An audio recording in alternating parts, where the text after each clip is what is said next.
Okay then, today we're checking out a little scrap mechanic because I've come up with, I think, a really cool solution. Haven't seen it on the workshop yet, but it's quite a cool and interesting something I came up with. And no, we're not riding it right now, although this is a little something of my own device. This is to take us there. But it gives you a little clue as to what we're doing. So, as I'm sure Lyle Lanley will tell you, and, well, credit to those who actually get that reference anyway, there is only one thing that we need in Scrap Mechanic. Well, actually there is many things, but that's beside the point. Anyway, as Lyle Lanley will tell you, the best thing that any good city needs is a Monorail. What's it called? Monorail. Once again. It will actually derail at the end of the track here, because the track doesn't actually line up. Is there a chance the track could bend? Yeah, enough of that. Anyway. So this is the little monorail that I've come up with here. And don't worry, I will show you guys exactly how to make it. But let's give it a little test out. So we jump in the seat, and I'm going to swap into third person mode. And as you can see, it's as simple as can be. It's literally just a rail, a couple of wheels squeezing it a bit like a roller coaster track. And we've got a couple of sensors in the front and the back. So, in order to activate the monorail, I can press number 1 and watch the rear end here. Boop! It activates that sensor, and we start moving forward. And I'm now AFK, hands-free from here. Okay, not touching it, still not touching the keyboard, still not touching anything. And there we go, our little turntable thing is bringing us around the corner. Now I'm doing this and still haven't touched anything, okay? So let me explain to you exactly what's going on here, and we'll get to a little building tutorial. Basically, what is happening here is that front sensor gets triggered by the metal pole, and that will switch a, I think it's a NOR OR gate in there. There's, if you can see a couple of, right at the bottom there's a couple of logic gates. That is a NOR OR toggle latch thing, which Khan showed us in his video tutorial series. An amazing tutorial series, by the way. He does loads of things logic, very easy to understand. Help me build this. Basically what happens is that front sensor gets detected, so I can stop it here. I can press number 2, and that front sensor gets triggered, which stops the monorail, and the rear sensor will get triggered, and that starts the monorail. And that literally is what the purpose of these beams that are protruding up at the beginning and the end of the turntable. So you can see that sensor sees the beam, stops the tram. Now, when it rotates around like so, that rear sensor is going to see that beam, and it's going to get triggered, and it starts again. So it only ever stops when it gets to the end of the track, and only ever starts when the turntable hits 90 degrees exactly. So you'll always leave and come off the turntable. Now, what's going on with the actual turntable themselves? Well, let's go over to this one, which I think is a little bit easier to access from the ground. So all we have here is pop out. There's a sensor here, which is sensing when the monorail ends up on the turntable. And that literally goes to a timer, which is set to 5 seconds, and a controller here, and it literally just timer ticks up. The reason why we have the timer, so it can kind of settle down, but it's more for disembarking. So when this leaves, it's not going to immediately whip round and derail the whole monorail. It's going to wait here for long enough that the monorail leaves. Now I'm pretty sure I could optimize this and actually drop this down by a couple of seconds, but 5 seconds seems to work, and it doesn't affect the efficiency because this thing will always turn back by the time the monorail gets around to it. Now, a really fun and interesting thing is this is all modular. So this whole monorail thing, you can put as many as you like on these tracks, doesn't really matter. Again, with these turntable mechanisms here, they are again all modular. I'm going to teach you how to build a really simple monorail. And if I go, what is it, Alt Q, I'm going to stick a left down, Alt Q again, just to give back all these materials that you're going to need, and I also have a connection tool. So, to get this thing started, we're going to have a thing 3 wide, that's 4 wide, 3 wide, and basically we're going to make this as long as the rail car you want. Bear in mind the turntables that you're going to have to negotiate. We're going to put a slot in here for one wheel, another slot in here for another wheel. We're going to pop a wheel in there, and we're going to pop a wheel in there, and we're finished. Of course not. Good gracious, no. So we're going to need a seat, definitely. And we can go and stick a controller here. I always like the little thing facing up. It just makes it work much nicer. And we can put 2 buttons for a stop and a go. And then I'll bring that out to the front here, where we can pop a sense orb. And around the back again. Right. Around here, and we can pop another sense orb in there, and that will be our go and a stop. Then you'll want to lift this guy up, grab this and drop that down by 2 blocks here. Same on here, same here, and again here. We're going to take a bearing, bearing, bearing, and bearing, and we're going to pop some wheels on here. These are going to grip the track like a roller coaster. Now you will notice on the one that I made, we're going to do this same thing again. So bearings here, and we're leaving it on the left so that we can drag this across, and we leave it on here so it welds both bearings together.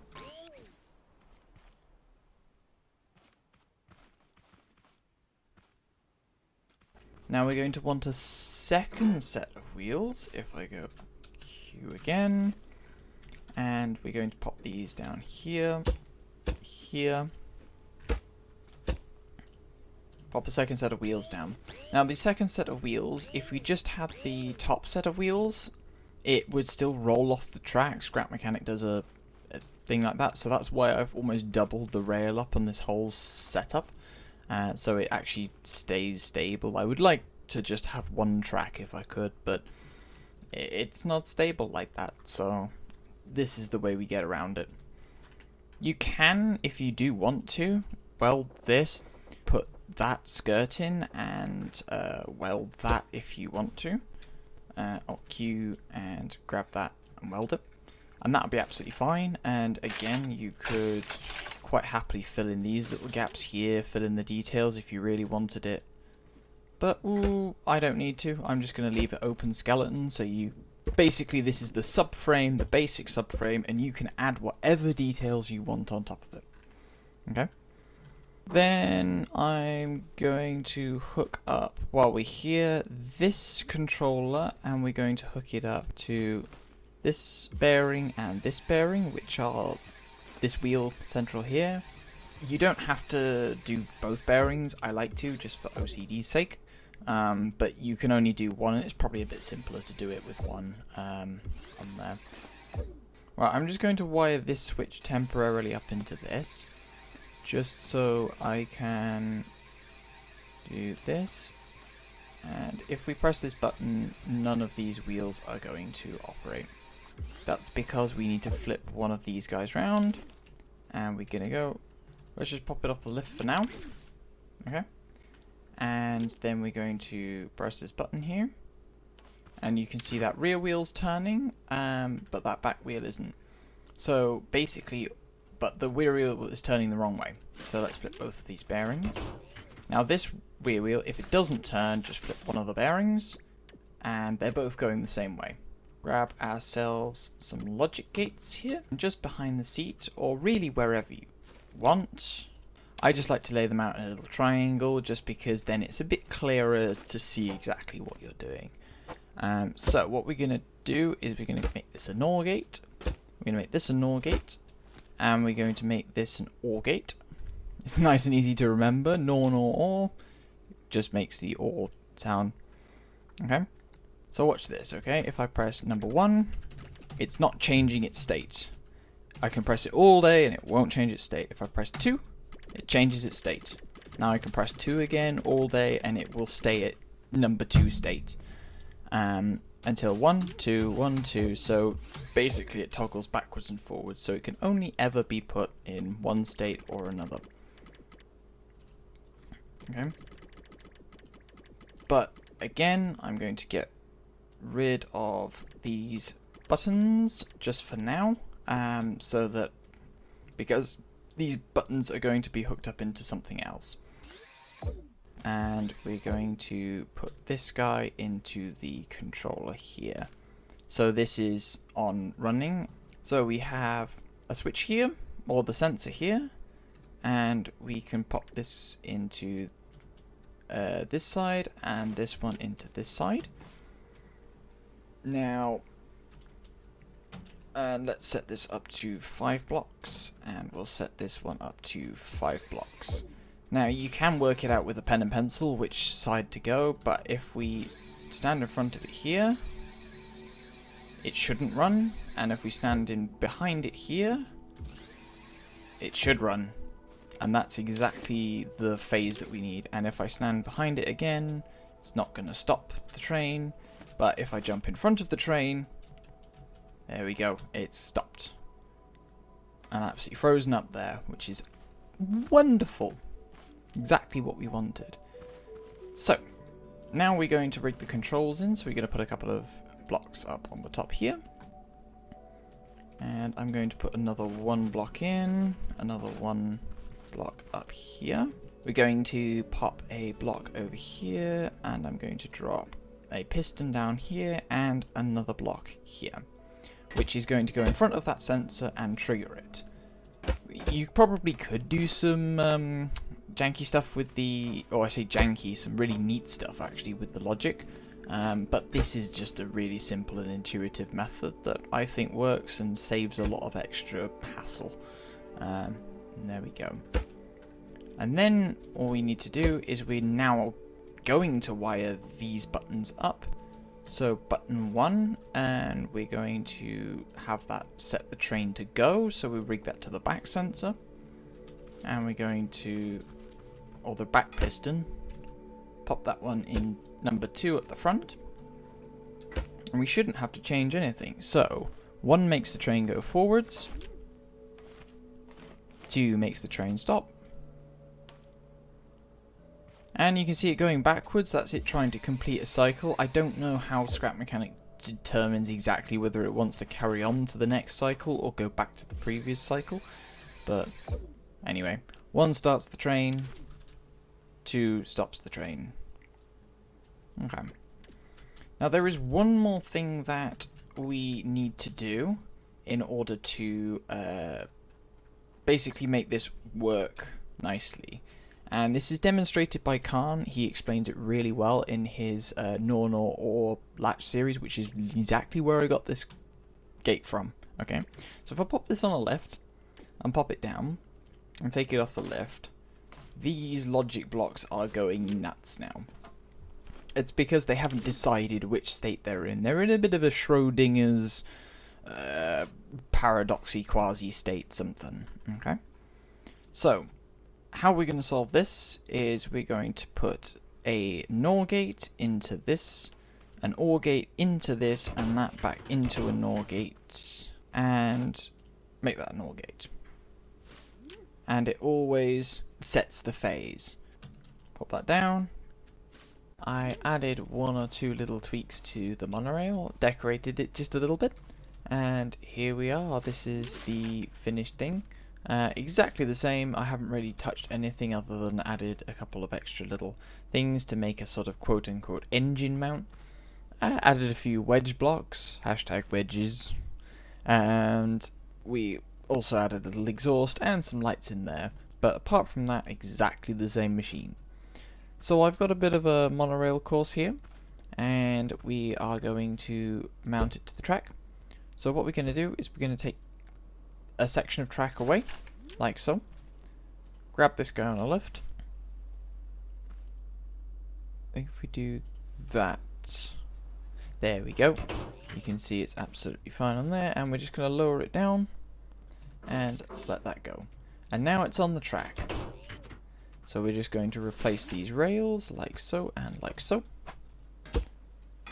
And that is our monorail on the track.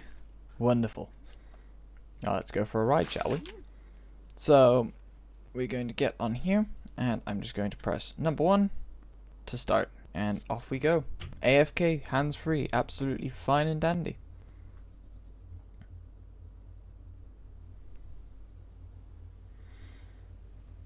So currently the monorail is set up in what I call any mode, which means it's just going to see any post and do what it does.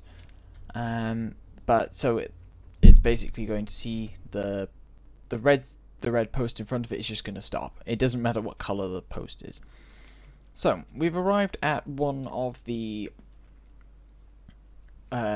first intersections. Now this is what I call a junction point system. It's the same as the corners, and they're all just turntables basically. But this one is a manual turntable. Now I'm going to turn this right the way around to 180 degrees. And we're just going to do that and turn our monorail all the way around, like so. And it's going to carry on going on its own accord, because it's basically seen the post behind it. Remember, I painted it red. It's in any mode right now, so it's just going to go. If I didn't want it to go automatically at the end of that, all I'd have to do is I'd have to set this to a color that isn't the post. So I can put this guy into color mode. The color mode on, and let's just say it's white now. So this has entered an automatic turning signal here, so it's going to turn around and it's going to stop. Now it's not going to go ahead because I've just put this in color mode and I've set it to white, and it's currently looking for a green color mode. Okay, if I'm going to set this to a green there to match the post, just so it sees its own detection system. This is if you want to put it into color mode, and we will then also need to change that to green, and you can see it automatically goes off like so. And once it gets back to the end of the track, I'll do a demonstration. As you can see, the turntable behind us is also turned away and reset itself without me intervening or doing anything, which I think is really cool about the system. So we're back onto the manual turntable here, and it's just going to see that and stop. Okay. Now I'm going to turn this back round to 180 degrees. So we're going to go all the way around to there. And as you can see, this monorail now does not move because this color sensor is looking for a green post here and is not going to find it.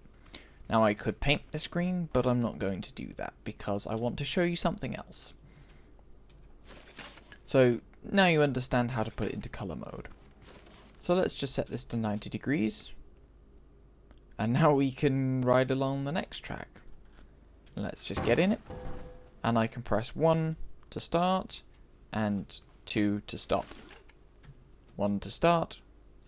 And again now, completely hands-free. And it'll take you to your packing station, your base, or even the traders area, or wherever you want to do this monorail to. And even just play around with it like I do, because this is incredibly fun. And as you can see, I've just set up a little simple loop here. Now this loop you can't... Okay, so the monorail itself doesn't have reverse, which is kind of a blessing and a curse. It's a curse because you can't go backwards immediately. If you really did want to go backwards, you could use these turntables to turn yourself around and go backwards like we did on that straight piece of track up there. But the turntables only really work in one direction.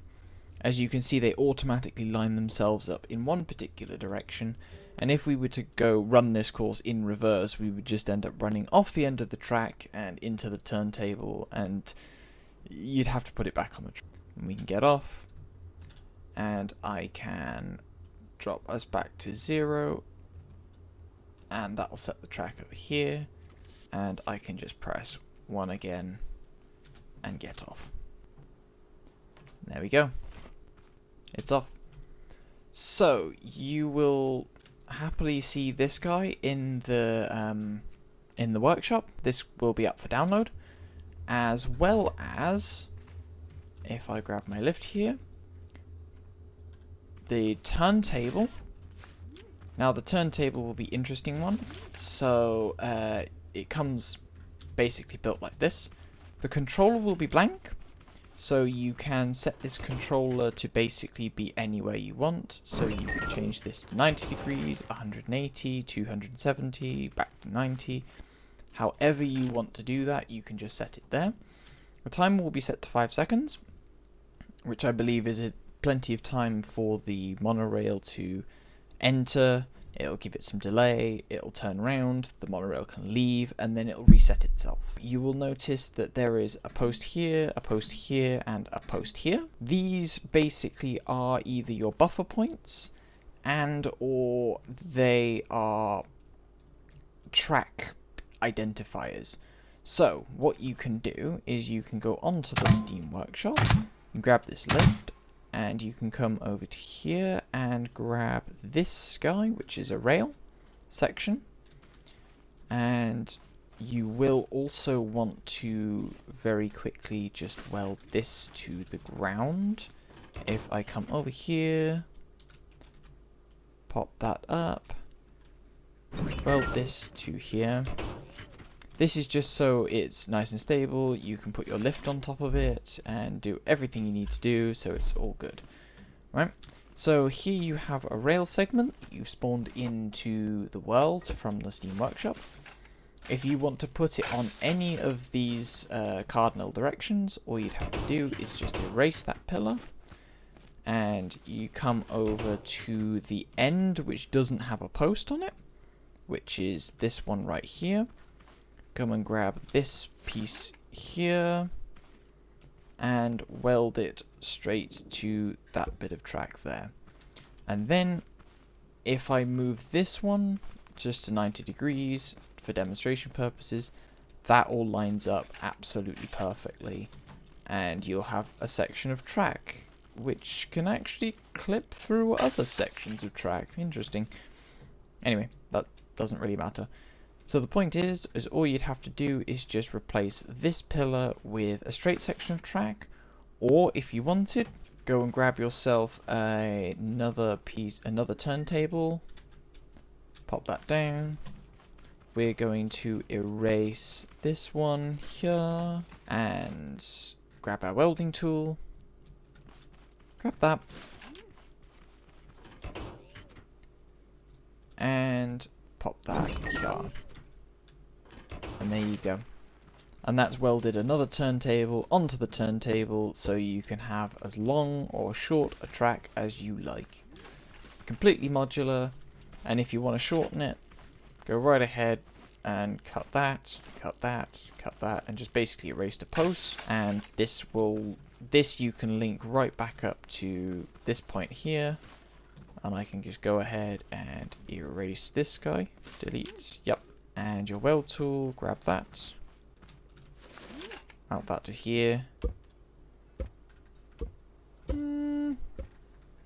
My math is a little bit off, but you get my drift. You can basically weld that to there, and now you've got a really short track with 2 turntables. Completely independent, completely modular, expandable, infinitely expandable. You can do what you like with the system. And it's all in about 3 download files from my workshop. So the monorail itself, the track, and the turntable. And again, if the one modification you will need to make to this guy as well, if you want this to be a manual system, is you'd have to replace this little sensor with one of these guys. So if you wanted to make this manual, all you'd have to do is just come up here